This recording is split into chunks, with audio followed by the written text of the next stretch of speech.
In the name of God. And I'm here with you, dear friends, in another session of the training course on building an incubator device. In this session, I want to teach you how to connect the SHT20 sensor to the Arduino and display temperature and humidity on the LCD that we previously connected to the Arduino. First, I place my SHT20 sensor, and I also place the Arduino Uno. When you buy an SHT20 sensor, it has 4 pins: GND, VCC, Data SDA, and SCL. As you can see, these names are written on the sensor. SCL is short for clock, and SDA is short for data. Now, the question is, how do we connect these 4 pins to the Arduino? If you remember, earlier we connected 5 volts to one side of the breadboard and ground to the other side. Let me fix the colors so it's clear.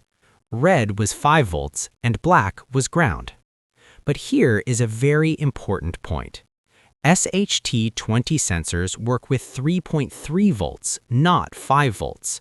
If you connect the VCC of the sensor to 5 volts, the sensor will burn and be damaged. Now look at the Arduino. It has a 3.3 volt output.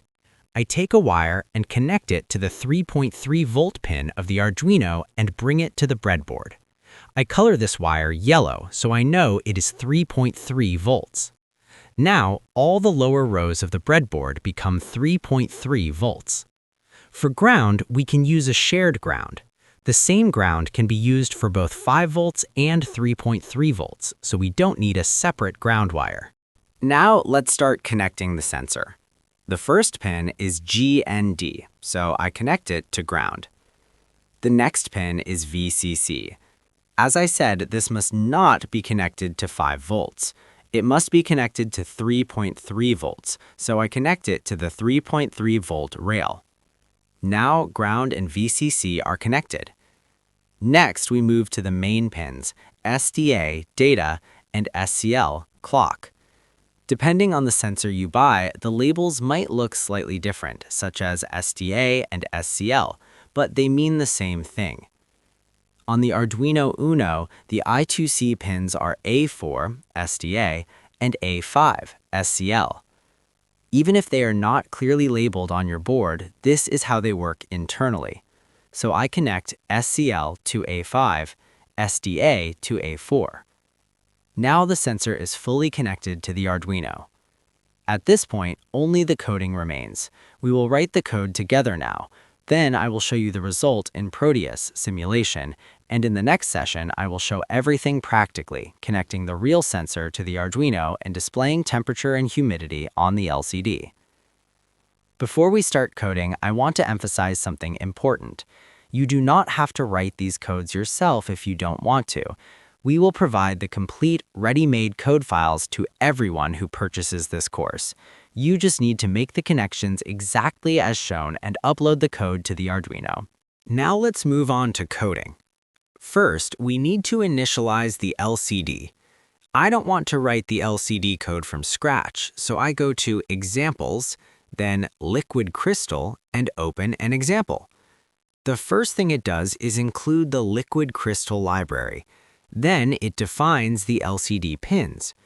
These pin numbers must exactly match the way we wired the LCD to the Arduino.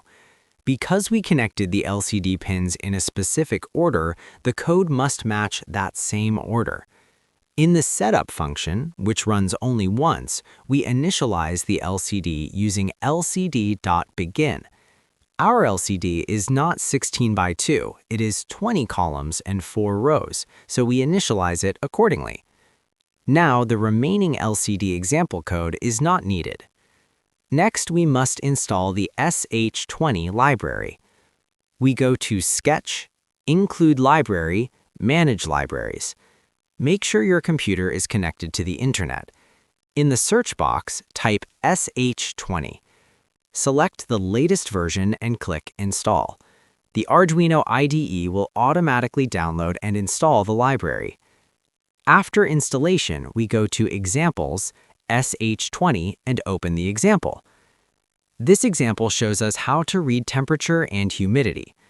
The first thing it does is include the sh20 library. Then it creates an object from the sh20 class. We simply copy this part. Next, there is a very important point that many people forget. You must include wire.h. If you do not include wire.h and initialize it, the sensor will not show temperature or humidity, even if all connections are correct. So we add #include wire.h, and inside setup we write wire.begin. This is absolutely necessary because the sh20 uses I2C communication, which depends on the wire library. Now we initialize the sh20 sensor using sht.begin. The library provides functions to read temperature in Celsius or Fahrenheit. We use Celsius, which is more common. We create two variables of type float.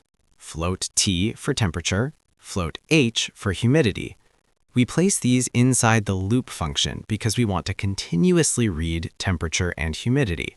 So we write T equals sht.getTemperature and H equals sht.getHumidity. Now we have the temperature and humidity values. Next, we display them on the LCD. We use lcd.setCursor, column row, to define where the text starts. The first number is the column and the second number is the row. We move the cursor to the beginning and print lcd.print t:, lcd.print t. Then we move the cursor to another position and print lcd.print h:, lcd.print h. Now, one more very important point. The loop function runs very fast. If we don't add a delay, the Arduino will continuously send requests to the sensor, which is not good. So we add delay 1000. This means the Arduino waits 1 second before reading the sensor again. So every second, temperature and humidity are read and displayed. Now the code is complete. I verify the code and then I go to Proteus to simulate it. In Proteus, I place the SHT sensor. In the simulation, VCC and GND may not be shown explicitly because it is a virtual environment. But remember, in real hardware, VCC must be 3.3 volts. I connect the SDA to A4 and the SCL to A5. Then I load the compiled hex file into the Arduino in Proteus and run the simulation. Now, when I change the temperature and humidity values in the simulation, you can see that the LCD updates correctly. For example, when I increase the temperature, the LCD shows a higher value. When I decrease it, the LCD updates accordingly. The same happens for humidity. You may notice small inaccuracies in the values. That's normal. The SHT20 sensor has a small measurement error, about plus or minus 0.3 degrees Celsius for temperature and plus or minus 3% for humidity. As you can see, we successfully displayed temperature and humidity on the LCD. This was the method for connecting and using the SHT20 sensor. In the next session, I will upload this exact code to a real Arduino, connect the real SHT20 sensor, and show you practically how temperature and humidity are displayed on the LCD. I hope you enjoyed this session. Until the next session, goodbye.